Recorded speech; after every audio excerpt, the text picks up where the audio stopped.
হযরত ঈসা নবীর উম্মতেরা ডাক দিয়ে বলেন, আল্লাহর নবী আপনি বিভিন্ন মুআজিজা দেখিয়েছেন, আজকে একটা নতুন মুআজিজা আপনাকে দেখানো লাগবে। এটা একটা পুরাতন কবরস্থান, এখান থেকে যদি আপনি একটা লাশ উত্তোলন করে জীবিত করে তার মুখ থেকে সাক্ষী নিতে পারেন যে লা ইলাহা ইল্লাল্লাহ ঈসা রুহুল্লাহ, তাহলে আপনার উপর আমরা সবাই ঈমান আনবো। নবীরা বিপদে পড়লে সঙ্গে সঙ্গে সেজদায় পড়ে যেতেন।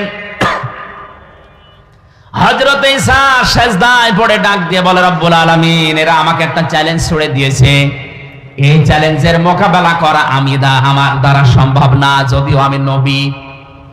তোমার সাহায্য লাগবে এখন, মেহেরবানি করে এদের হেদায়েত দেওয়ার উসিলায় হলেও তুমি আমাকে সাহায্য করো, পাঠাও। আল্লাহ রাব্বুল আলামিন তাকে ওহী দিলেন, কবরের দিকে আঙ্গুল দিয়ে তিনি বললেন, কুম বিইজনিল্লাহ, হে কবরবাসী, আল্লাহর হুকুমে তুমি জিন্দা হয়ে যাও।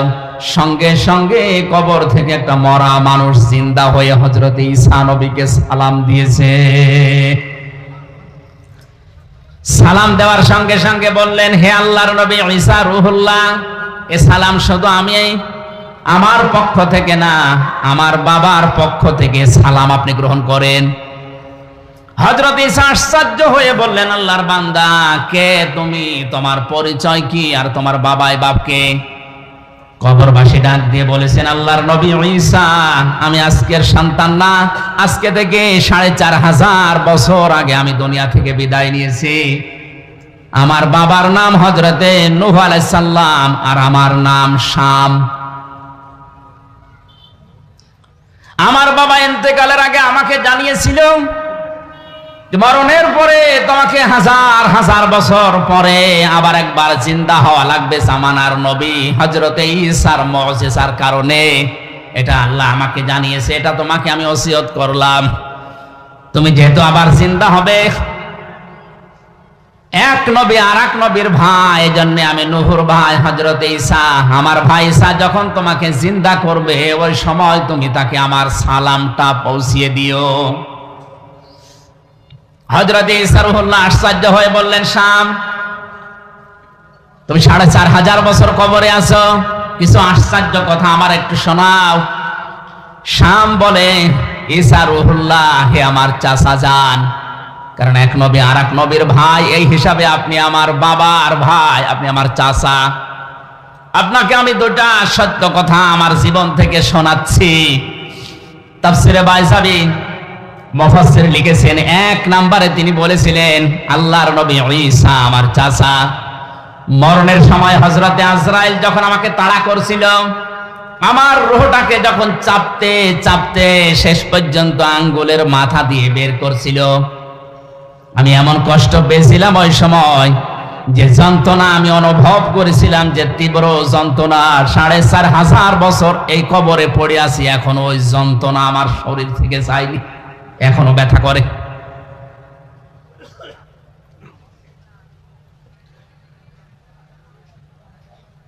দ্বিতীয় নম্বরে, কবে কিয়ামত হবে আমিও জানি না।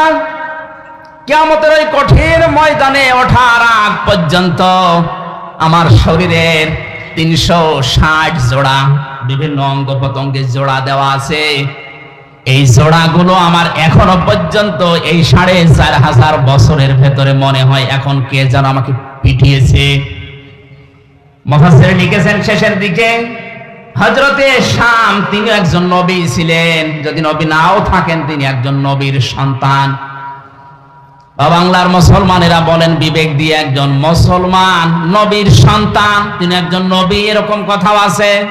তার মরণের যন্ত্রণা যদি এরকম তীব্র হয়, ৪৫০০ বছরও তিনি ভুলতে না পারেন, আমরা যারা সাধারণ মুসল্লি, সাধারণ মুসলমান যারা, তাদের মরণের সময় কি হবে এটা আল্লাহ ছাড়া আর কেউ জানে না।